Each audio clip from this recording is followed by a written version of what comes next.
반갑습니다. 7월 8일 화요일 큐티 스케치 시간입니다. 오늘 본문은 열왕기하 9장 1절부터 13절까지의 말씀입니다. 오늘 본문은 이렇게 시작합니다. 선지자 엘리사가 선지자의 제자 중 하나를 불러 이르되 너는 허리를 동이고 이 기름병을 손에 가지고 길르앗 라못으로 가라. 오늘 본문은 엘리사 선지자가 그의 제자를 통해서 예후에게 기름을 붓는 그런 내용인데요. 기름을 붓는다는 것은 곧 이제 예후가 북이스라엘의 왕이 된다는 그런 의미입니다. 사실 이 예후가 왕이 될 것, 예후에게 기름을 붓는 것은 선지자 엘리야 선지자 때 하나님께서 약속하셨던 약속입니다. 그 약속이 그의 제자라고 할 수 있는 엘리사 사역 기간에 그게 성취되고 있습니다. 왕을 세우는 일은 중요한 일이죠. 하나님께서 그렇게 기름을 부어서 세우시는 일인데 어쩌면 선지자가 직접 가서 해야 될 일 같아 보이는데 중요한 일이기에 근데 그의 제자를 시킵니다. 그 이유는 우리가 추측해 볼 수밖에 없는데요. 아마도 선지자가 직접 움직이면 나라의 대소사 또 특별히 큰 일, 중요한 일일 때 엘리사 선지자가 사람을 만나고 또 직접 가서 기름을 붓는 그런 일을 하기 때문인데 그렇게 선지자가 움직이게 되면 이미 왕이 있는데 그 일을 하게 될 때 그것이 너무 조심스럽기도 하고 또 위험한 일이기도 하기 때문에 그렇게 하지 않았나 생각이 되고요. 또 그의 제자를 시켜서 하되 또 그 혼자만 데리고 가서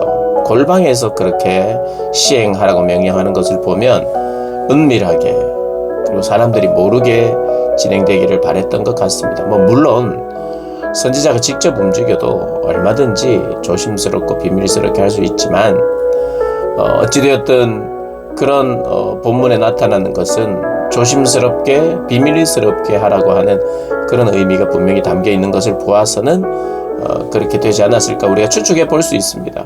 그것은 추측이고요. 본문이 말하지 않기 때문에 우리가 더 깊이 나갈 필요는 없고 그렇다면 본문이 정말 말하고 있는 것이 무엇인가 우리가 눈여겨봐야 되겠죠. 중요한 것은 모든 주권이 하나님의 손에 달려있다.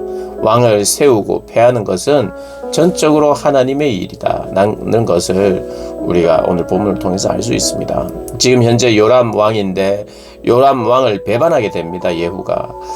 그 배반하는 이유를 어떻게 이야기하느냐. 오므리 왕조를 하나님께서 멸하시겠다고 말씀하셨거든요. 오므리 왕조라는 것은 그 왕조를 이야기하는 겁니다. 오늘 본문에도 그렇게 이야기합니다. 이 청년을 보내서 예후를 찾거든 골방에 데려가서 기름을 부으라고 이야기를 합니다. 그리고 어떻게 이야기하냐면 이스라엘 왕으로 삼느라 하고 문을 열고 도망하되 지체하지 말라 이렇게 이제 이야기를 하죠. 그런데 그가 이 청년이 일어나서 선지자의 제자인 청년이 예후를 찾아갑니다. 오늘 본문에 보면 5절에 그가 이르러 보니 군대 장관들이 앉아 있는지라 소년이 이르되 장관이여 내가 당신에게 할 말이 있나이다. 예후가 이르되 우리 모든 사람 중에 누구에게 하려느냐 하니 이르되 장관이여 당신에게이니이다 하는지라. 그래서 예후를 데리고 가서 그 청년이 머리에 기름을 부으면서 이렇게 이야기를 합니다. 너는 너의 주 아합의 집을 치라. 내가 나의 종 곧 선지자들의 피와 여호와의 종들의 피를 이세벨에게 갚아주리라. 아합의 온 집이 멸망하리니 이스라엘 중에 매인자나 노인자나 아합에게 속한 모든 남자는 내가 다 멸절하되 아합의 집을 느밧의 아들 여로보암의 집과 같게 하며 또 아히야의 아들 바하사의 집과 같게 할지라. 그러니까 하나님께서 예후를 통해서 심판하겠다는 그런 말씀입니다. 예후를 통해서 심판한다. 그리고 하나님은 당신의 주권 아래서 왕을 세우고 패한다. 사람들의 그런 음모와 배반과 술수로 인하여 왕이 많이 바뀝니다.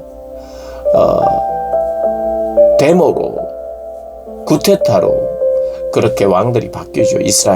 북이스라엘은.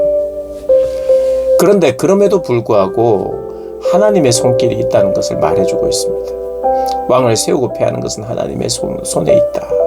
그것을 오늘 분명히 보여주고 있고, 그 이유는 특별히 오늘 이 오므리 왕조가 패하게 되는 것, 아합의 그런 왕조가 패하게 되는 것은 하나님의 뜻이었고 하나님의 약속이었다는 것을 이야기를 하고 있습니다. 근데 그 약속을 이루는데 사용된 사람이 누구냐? 선지자의 제자입니다. 그러니 선지자의 제자는요, 하나님의 뜻을 이루는 그리고 또 중요한 도구가 됩니다. 그 이유가 어떻든, 그 동기가 무엇이었든, 엘리사가 직접 가지 않았든 갔든 관계치 않고 하나님께서 선지자의 제자에게 맡기신, 엘리사를 통해서 선지자의 제자에게 맡기신 그 일은 여전히 하나님의 일입니다.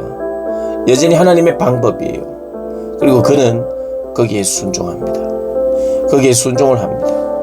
그래서 어떻게 보면 호롤단신으로, 오늘 본문에 보면 그가 청년이었다 말하기도 하고 그가 소년이었다고 말하기도 합니다. 아주 어려 보이는 청년, 어쩌면 소년에 가까운 그런 사람이어서 예후를 찾아가기에 큰 경계심이 없었던 것 같습니다. 그래서 소년과 같은 청년을 보냈던 것으로 보입니다. 그도 담대함이 필요합니다. 순종을 위해서 결단이 필요하죠. 이것은 왕이 바뀌는 일이기 때문에 그의 목숨을 걸고 간 겁니다. 왕이 바뀐다. 예후 당신이 왕이 됩니다. 그것도 장군들이 모여있는 곳에 가서 예후만 따로 불러서 그에게 기름을 붓는 것, 하나님의 말씀에 순종하는 것, 일이란 쉽지 않은 일이에요. 그러나 그의 일은 하나님의 일이고 그 일을 통해서 그것을 시점으로 예후가 실행에 옮기게 되죠. 그러니 이 일은 하나님의 미션이죠. 그냥 그렇게 했구나 정도로 우리가 읽어야 되는 부분이 아니라 하나님의 말씀에 순종한 사람, 그 사람의 이야기와 그 사람의 기름 부음이 어쩌면 하나님의 뜻이 이루어지는 시발점이 되기도 하고요, 미리 그들에게 인지할 수 있도록 돕는 그런 이야기이기도 합니다. 하나님의 사자의, 하나님의 기름 부으심이 그 일을 시작하도록 하고 있다는 것 우리가 기억하면서 모든 주권이 하나님께 있고 또 왕을 세우고 패함도 하나님께 있고, 그리고 그 일을 시행하시기 위하여 하시는 모든 일에, 크고 작은 일에 쓰임받는 자들은 결국 하나님께 자신의 삶을 걸고 순종해야 되는 자리인 것을 우리가 기억하면서 오늘도 우리 주변을 보면 이게 정말 하나님의 뜻대로 움직여지는 세상인가라고 생각될 만큼, 의문이 들 만큼 참 악하고 또 많은 술수와 또 모함과 배반들이 난무한 이곳에서 이게 하나님은 어떤 역할을 하고 계신가라는 질문이 들 때, 하나님은 여전히 오늘과 같이 하루아침에 하나님은 일을 바꾸실 수 있는 분이시고, 하나님 마음 먹으시면 그 일을 시행하시는 분이시고, 그리고 결국에 하나님은 이 악을 섬멸하시고 갚아주신다는 것을 오늘 보여주고 있습니다. 우리의 있는 자리에 악한 세상에서 선을 이루어가고 순종하며 살아갈 때 하나님은 하나님의 일들을 우리에게 보여주신다는 것 기억하면서 하나님의 일하심을 또 우리가 보고 하나님 인정하고 찬양하며 하나님을 섬기며 따라가는 저와 여러분 되시기를 주님의 이름으로 축복합니다.